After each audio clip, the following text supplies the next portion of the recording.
तो फाइनली आज बीटीसी का प्राइस फिर से $32,000 को टेस्ट करके आया, जिसकी वजह से सभी ऑल्ट कॉइन्स में एक थोड़ी सी रिकवरी देखने को मिली है। खासकर अच्छे ऑल्ट कॉइन्स जैसे कि एवलांच है, कार्डानो है, इसी के साथ पॉलीगॉन, मैटिक की बात करें, गाला की बात करें। लेकिन एक चीज यहाँ इंपॉर्टेंट ये है कि जो डोमिनेंस है बीटीसी की वो 47% के आसपास पहुंच चुकी है। क्या इसका नेगेटिव इम्पैक्ट है या फिर पॉजिटिव इम्पैक्ट है, यानी कि क्या ये ऑल्ट कॉइन्स को आगे बढ़ा के लेके जाएगा या फिर ऑल्ट कॉइन्स इसी तरीके से डंप में रहने वाले हैं। और बीटीसी में इतनी रिकवरी क्यों पॉसिबल हुई है ये मैं आपको बताऊंगा। और एक डंप अभी पॉसिबल है क्योंकि क्रिप्टो के कुछ रेगुलेशंस आने जा रही है यूएसए की तरफ से, वो हम डिटेल में डिस्कस करेंगे। और 3-4 ऑल्ट कॉइन्स जो अच्छे ऑल्ट कॉइन्स हैं वो मैं आपके साथ शेयर करने वाला हूँ, जो आपको एक अच्छा प्रॉफिट दे सकते हैं। तो आगे बढ़ने से पहले हमारे चैनल को सब्सक्राइब करके बेल आइकन दबा लीजिए ताकि आप तक सारे नोटिफिकेशन सबसे पहले पहुंचे। बाकी अपडेट्स आपको हमारे टेलीग्राम के ऊपर मिलते रहेंगे, वॉप्ट ऑफिशियल सर्च कर सकते हैं या फिर आपको लिंक मिल जाएगा डिस्क्रिप्शन में, तो उसके ऊपर भी आप क्लिक करके ज्वाइन कर सकते हैं। तो एक्चुअल में हमने टोटल 9 सक्सेसिव बेरिश वीक देखे थे, जो कि जून 5 तक था, यानी कि कल के दिन तक था। और आज जो कि वीक का पहला कैंडल ही हमें ऐसा दिख गया जिसमें बीटीसी का प्राइस $32,000 तक गया। तो एक्चुअल में ये हम डंप देख पा रहे हैं करीब नवंबर 8 से, तब से लेकर आज तक लगभग 6-7 महीने हो चुके हैं, ऐसा ही डंप हम देख पा रहे हैं। लेकिन इसकी रिकवरी अभी थोड़ी पॉसिबल होती हुई दिख रही है। तो कुछ इसके सपोर्ट लेवल्स में आपके साथ पहले भी शेयर कर चुका था कि इसका जो अभी सपोर्ट है वो $28,700 के आसपास है। जो मेजर रेजिस्टेंस इसका वो $31,500 के आसपास है। और एक्चुअल में ये रेजिस्टेंस क्यों ऐसे, क्योंकि यहाँ पे बहुत से ऑर्डर्स ऐसे लगे हुए हैं जिन्होंने नीचे बाइंग करी थी। फॉर एग्जांपल जिन्होंने $25,000-26,000 के आसपास बीटीसी में बाइंग करी, तो उनके सेल ऑर्डर लगे हुए हैं करीब $31,500 के आसपास, जो करीब $32,000 तक भी हैं। लेकिन $32,000 तक पहुंचने से पहले पहले बहुत से ऑर्डर्स एग्जीक्यूट हो जाते हैं और बीटीसी का प्राइस फिर से नीचे गिरना शुरू हो जाता है।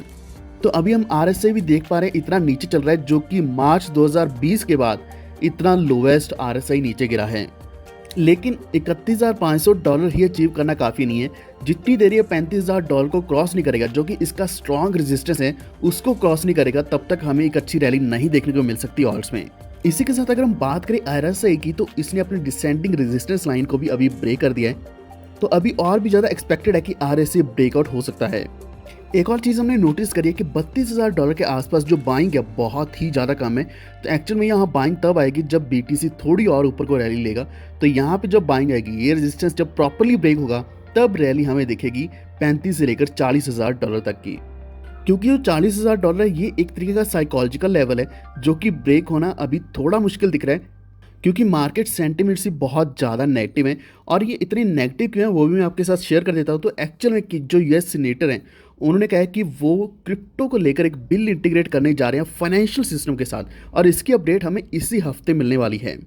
तो इन्होंने कुछ ही दिन पहले बताया था कि बहुत लंबे समय से इसी बिल की बात कर रहे थे, लेकिन अभी ये फाइनली इंटीग्रेट कर दिया जाएगा फाइनेंशियल सिस्टम के साथ।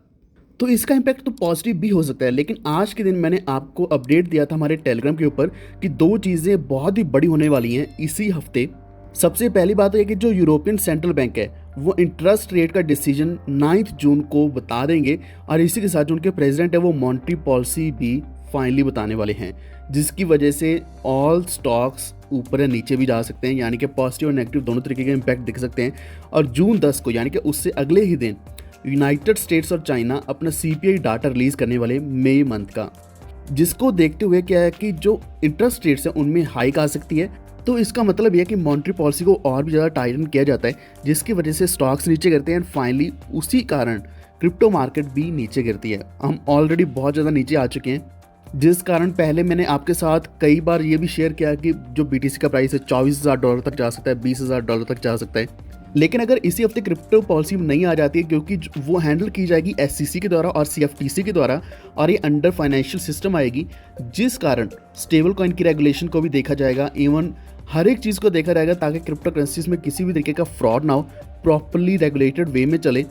और हो सकता है कि आने वाले दिनों में लीगल टेंडर भी बनाया जा सकता है।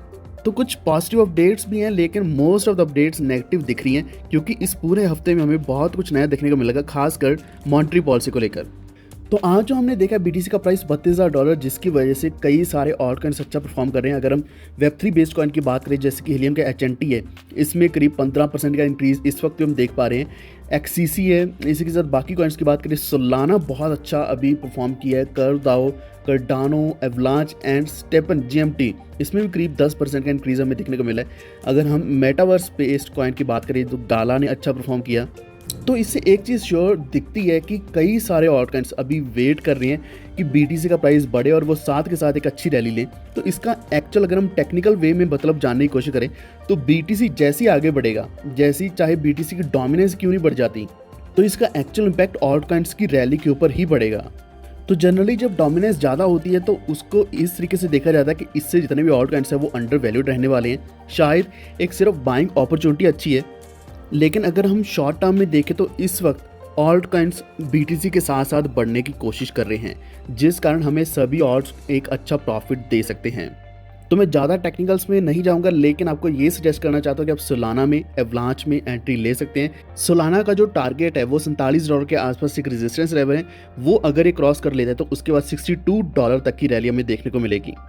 बिल्कुल वैसे अगर हम एवलांच की बात करें तो यहाँ 26 से लेकर $28 तक ये जाता है, तो उसके बाद $37 तक की रैली ले सकता है।